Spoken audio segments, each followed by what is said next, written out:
Duit akibat ya? Iya, duit itu akibat dari perbuatan kita. Perbuatan kita. Iya. Oh iya, karena itu juga yang jadi alasan Pak Ustadz ikut diklat para legal dakwah itu. Nah, yang menjadikan alasan saya ikut para diklat paralegal ini di lembaga konsultasi dan bantuan hukum BPAI ini, saya sangat semangat sekali karena saya kepingin hadir segelintir orang yang memiliki kekurangan di tengah-tengah orang-orang yang memiliki kesempurnaan, tapi saya ingin sejajar dengan mereka orang-orang yang sempurna. Kekurangan saya itu saya kepingin hadir sejajar dengan mereka orang-orang yang memiliki kesempurnaan. Itu maka, dan saya supaya tidak lagi dianggap atau dipandang sebelah mata oleh masyarakat pada umumnya.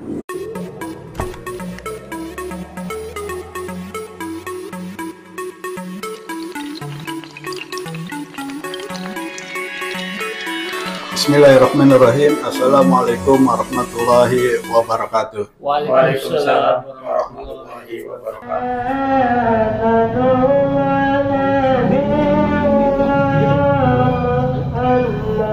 Assalamualaikum Pak Tasuri, Pak Ustadz. Waalaikumsalam warahmatullahi wabarakatuh. Nah ini saya mau tanya nih, saya penasaran juga nih, apa yang memotivasi Pak Ustadz Tasuri sehingga mau aktif menginspirasi masyarakat melalui dakwah itu? Yang memotivasi diri saya pribadi, saya bisa ingin ikut menjadi motivasi atau terjun di tengah-tengah masyarakat pada umumnya. Ya kepingin menjadi orang-orang yang berguna di masyarakat luas gitu. Oh, ingin bermanfaat gitu ya. Bermanfaat bagi masyarakat ya, sesuai dengan hadis yang mana khairun nasi anfa'ukum linnas, sebaik-baiknya manusia adalah orang yang bermanfaat bagi manusia lain atau bagi orang lain. Kan biasanya kalau orang-orang tuh dia mau berbuat untuk masyarakat kalau masalahnya sendiri udah selesai. Apa masalah Pak Ustadz udah beres semua? Kalau kita menunggu penyelesaian masalah yang ada di individu, ya kapan kita mau bisa berbuat? Masalah nggak pernah selesai ya? Masalah itu karena selama kita masih hidup kita tidak akan pernah lepas dari masalah. Dan betul. Masalah itu, masalah demi masalah pasti akan sambung menyambung. Cuma masalah yang satu ke masalah yang berikutnya tentu akan berbeda permasalahan. Berbeda, iya. Gitu.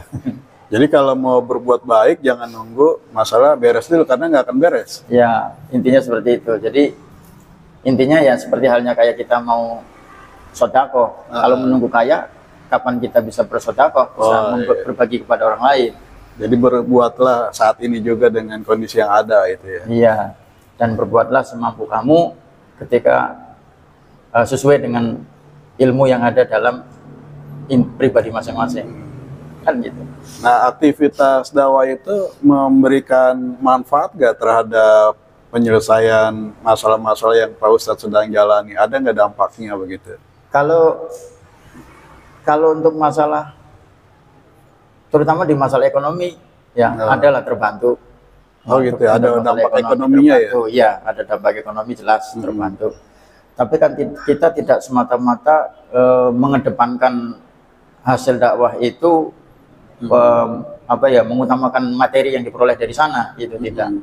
Karena saya kebetulan juga ada usaha, sehingga dakwah ini atau hasil dari dakwah itu ya hanya untuk bukan semata-mata kita harapkan 100%. Iya, betul. Tapi ya terbantu dari hasil dakwah juga, dan kita tidak mengandalkan daripada hasil dakwah itu sendiri, karena usaha yang saya geluti selama ini bisa untuk inilah istilahnya, bisa untuk biaya kehidupan. Jadi untuk menopang kehidupan utama itu ada pekerjaan utama ya? Ada. Jadi kita tidak mengandalkan dari dakwah, hasil ya? dari dakwah, ya. Iya. Kan kadang ada tuh kalau kita lihat mereka memanfaatkan masalahnya gitu. Memanfaatkan masalahnya untuk mencari materi. Nah, ada nggak nih Pak Ustadz memanfaatkan kondisi Pak Ustadz untuk menguatkan dakwah? contohnya membuat orang bersyukur. Saya aja bersyukur, apalagi kamu, nah gitu. Kalau itu justru sangat ada ya dalam diri saya, sangat ada. Dengan tampilnya saya atau hadirnya saya di tengah-tengah masyarakat, saya mendorong kesemangatan mereka untuk lebih giat lagi dalam hal belajar menuntut ilmu Allah, agar mereka juga berguna bagi masyarakat, di keluarga, lingkungan dan sekitarnya. Gitu. Jadi jangan hanya berguna di tengah-tengah keluarga saja, tapi lebih bisa diutamakan menjangkau ke masyarakat umum.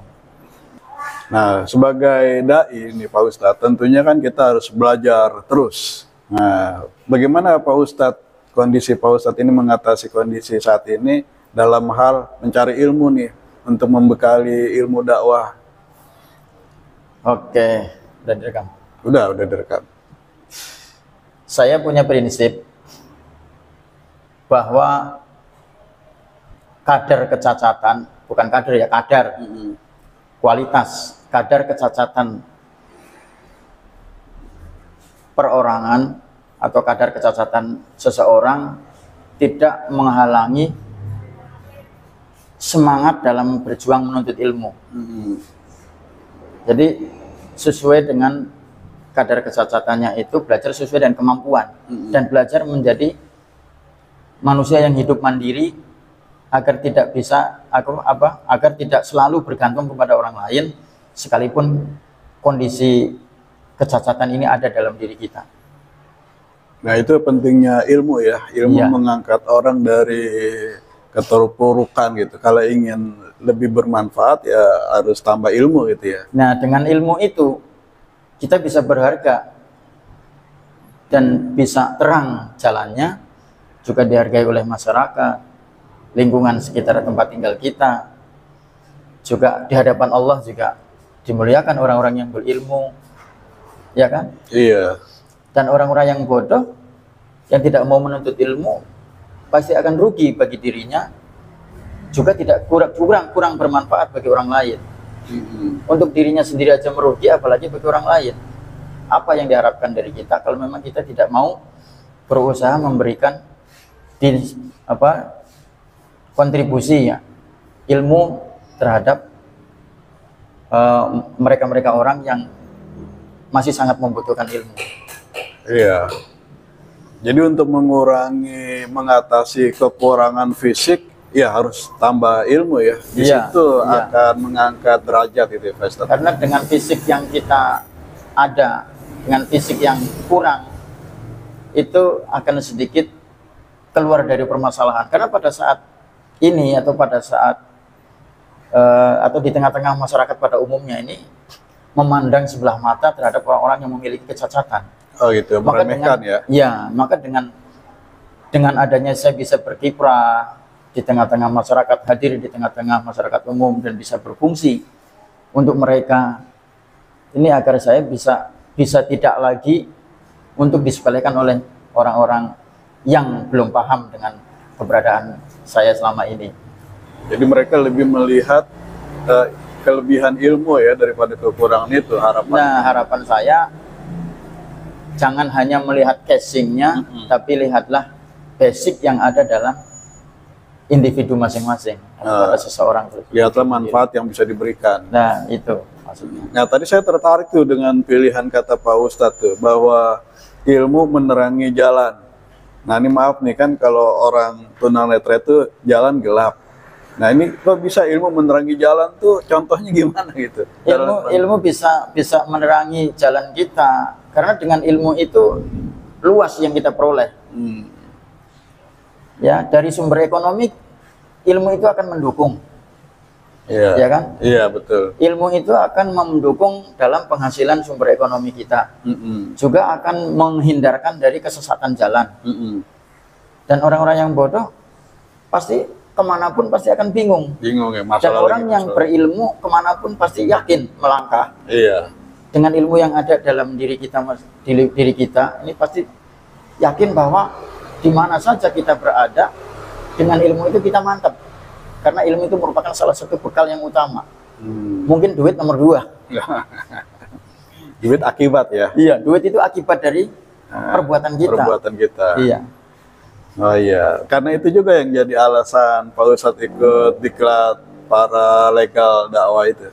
Nah, yang menjadikan alasan saya ikut para diklat paralegal ini di lembaga konsultasi dan bantuan hukum BPAI ini, saya sangat semangat sekali karena saya kepingin hadir segelintir orang yang memiliki kekurangan di tengah-tengah orang-orang yang memiliki kesempurnaan, tapi saya ingin sejajar dengan mereka orang-orang yang sempurna. Kekurangan saya itu saya kepingin hadir sejajar dengan mereka orang-orang yang memiliki kesempurnaan. Itu maka, dan saya supaya tidak lagi dianggap atau dipandang sebelah mata oleh masyarakat pada umumnya. Jadi kekurangan dibalik menjadi kekuatan gitu ya. Nah, dan kekurangan itu tidak merupakan suatu halangan untuk saya berkarya, untuk saya hidup mandiri, untuk saya menuntut ilmu, untuk saya berjuang di tengah-tengah masyarakat, untuk saya bisa mungkin berbagi ilmu, berbagi materi yang sesuai dengan kemampuan saya gitu kan. Jadi tidak mesti harus beramal, bersedekah, nunggu kaya, nunggu luas rezekinya, nunggu semuanya ada, nunggu semuanya mampu. Kapan kalau nunggu seperti itu?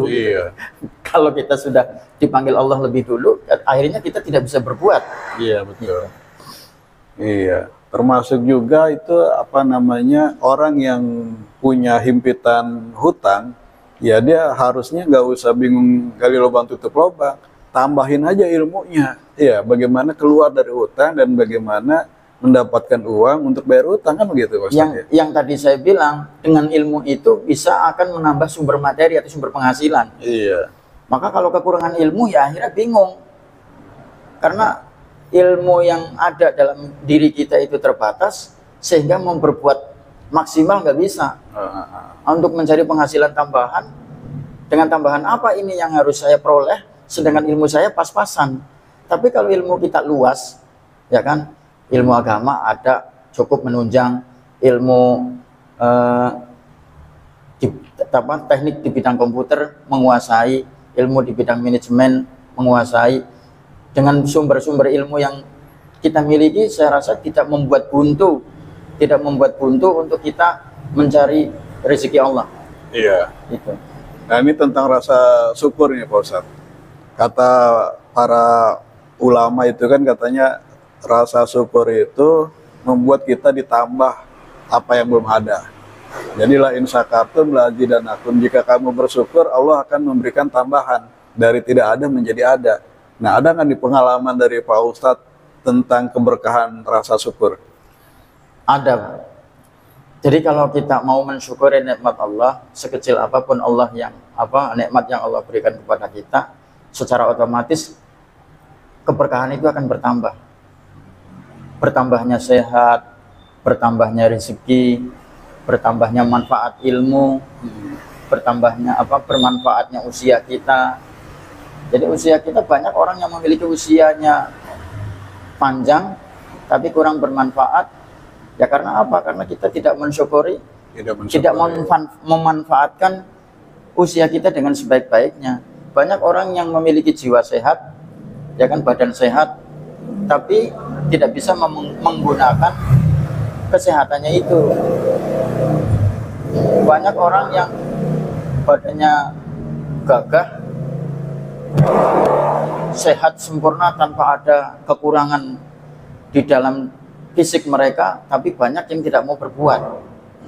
Nah, saya dengan kondisi yang sangat kurang dari kondisi fisik saya ini, saya kepingin berbuat lebih untuk masyarakat.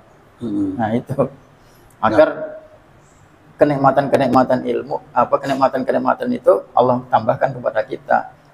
Di antaranya, kalau memang kita niat perjuangan yang semangat mencari ilmu, dimudahkan dalam perjuangan kita menuntut ilmu Allah.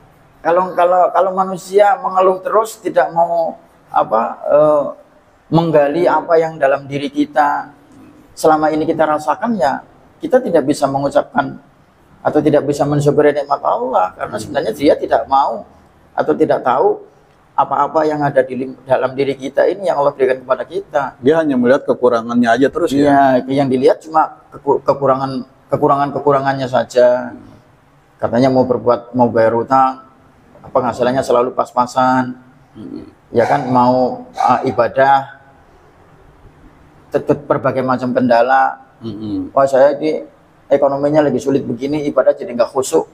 Justru kita khusyukkan dulu dalam ibadah kita, ekonomi pasti akan ngikut. Ekonomi itu akan mengikuti, atau penghasilan itu akan mengikuti orang-orang yang ibadahnya khusyuk dan menyempurnakan ibadah kita dengan semaksimal mungkin, dengan semampu kita. Nah, ini terakhir Pak Ustadz. Iya. Apa pesan Pak Ustadz untuk pemirsa channel YouTuber Hapus Riba ini? Kan kebanyakan yang nonton ini orang-orang yang sedang menghadapi utang yang bermasalah. Apa pesannya Pak Ustadz? Nah, kepada orang-orang yang bermasalah dalam bidang utang piutang, jangan khawatir, karena apa? Karena pasti ada solusinya. Ada solusinya. Setiap permasalahan pasti ada solusinya, ada jalan keluarnya. Ya, setiap kesulitan pasti ada kemudahan. Dan Allah pasti akan membimbing orang-orang yang sedang berada dalam kesulitan, dituntun menuju ke jalan yang dimudahkan oleh Allah. Itu makanya dengan hadirnya saya di paralegal ini nanti, dengan perjuangan saya dalam menuntut ilmu ini, saya agar bisa ikut menjadi pendamping orang-orang yang memiliki kesulitan-kesulitan di dalam bidang utang piutang, dalam artian bisa ikut membantu memberikan solusi agar mereka bisa keluar dari permasalahan. Masya Allah. Nah, sebagai dai untuk bidang maksud saya, Pak Ustadz siap diundang kemana aja nih? Apa hanya khutbah Jumat aja? Apa setiap majelis taklim? Kalau ada undangan siap hadir? Insya Allah, yang namanya dai itu kan kita kan sebagai apa ya istilahnya, sebagai perantara, sebagai jembatan bagi orang-orang yang membutuhkan permasalahan itu selesai. Ya kan ya? Iya. Kira-kira seperti itu. Insya Allah saya akan siap di mana saja orang yang membutuhkan saya, selama kondisi badan saya sehat dan lokasi itu bisa terjangkau oleh saya, gitu kan. Gitu. Jadi saya akan berusaha untuk bersilaturahim kepada orang-orang yang mungkin percaya dengan kemampuan saya yang hanya sekelumit, gitu kan, yang tidak bisa kita berikan banyak, namun dengan sekelumit apa yang saya punya, dengan sekelumit ilmu ini, saya agar bisa ikut berbagi kepada masyarakat yang masih butuh ilmu. Iya. Jadi boleh nih nomor HP Pak Ustadz saya cantumkan di video, boleh? Boleh. Boleh. Silakan. Jadi kalau ya dengan keterbatasan saya, ya jangan istilahnya jangan mencemooh kemampuan kekurangan-kekurangan yang ada dalam diri saya. Saya kepengennya bukan kepengen dihormatin dan kepengennya anggap setara dengan masyarakat luas, karena yang namanya menuntut ilmu itu materi yang kita terima, baik itu saya kondisinya seperti ini dengan panjenengan yang kondisinya sehat sempurna, kalau kita sudah satu ruangan pasti materi yang kita peroleh sama. Ketika materi yang kita peroleh itu sama, berarti yang disampaikan kepada masyarakat juga hasilnya sama, hanya beda cara. Iya. Betul nggak? Betul. Hanya beda cara. Ustadz si A, si B, si C, pokok materinya sama, hanya beda penyampaian. Itu. Walaupun itu dalam tahap belajarnya sama, teori dan prakteknya sama, ruangannya sama, dosennya sama, materinya sama, tapi dalam hal penyampaian di tengah-tengah masyarakat pasti akan beda orang, beda cara atau beda gaya, beda penampilan. Begitu. Ya, baik Pak Ustadz. Terima kasih nih. Mudah-mudahan video singkat kita ini bisa bermanfaat dan bisa memotivasi orang yang sedang terpuruk. Ayo bangkit. Cara bangkitnya ya dengan tambah ilmu. Kan dalam Al-Quran juga dikatakan, yarfa'illahu alladhina amanu minkum walladhina utul ilmu darajat. Allah akan mengangkat derajat orang-orang yang berilmu Nah, ini dan dia. percaya kepada Allah. Percaya kepada Allah artinya ya percaya Allah tuh sudah ngatur kehidupan kita lebih baik daripada kita ngatur diri kita sendiri gitu ya. Iya, cuma manusianya itu sendiri yang kurang bisa memanage. Betul. Gitu. Nah, saya juga titip pesan kepada seluruh masyarakat luas, orang-orang yang memiliki kesempurnaan dalam bidang fisik, supaya jangan patah semangat dalam berjuang menuntut ilmu untuk menambah wawasan, untuk menambah kesempurnaan kita, karena kalau kita tanpa ilmu hidup kita kurang sempurna, betul kan? Betul. Nah, itu. Oke. Terima kasih ya. Assalamualaikum warahmatullahi wabarakatuh. Waalaikumsalam.